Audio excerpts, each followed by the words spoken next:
Welcome to Chillin' 101. We hope this video helps. You begin by auditing and prioritizing.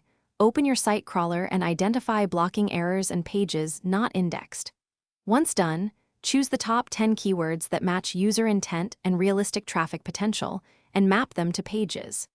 Make sure to resolve critical technical problems first: 4XX and 5XX responses, robots directives, and sitemap submission, because they prevent any other efforts from working. You'll save time and ensure that on-page changes are actually discoverable by search engines.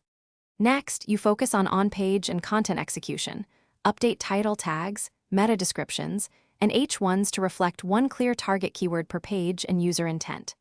Then rewrite or expand content to add depth, related terms, and useful headings so users stay longer.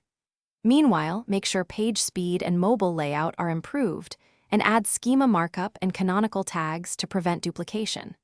Once those pieces are live, monitor rankings and engagement so you can iterate based on what real users and search signals show. Finally, you build authority and measure impact.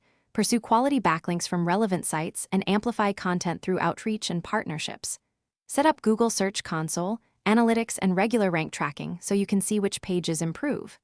If results stall, troubleshoot. Check server logs for crawl frequency, ensure crawl budget isn't wasted, and resolve content cannibalization by consolidating or remapping pages. Make iterative fixes and repeat audits monthly to sustain gains and adapt to algorithm changes. Thanks for watching. Consider subscribing if we helped you.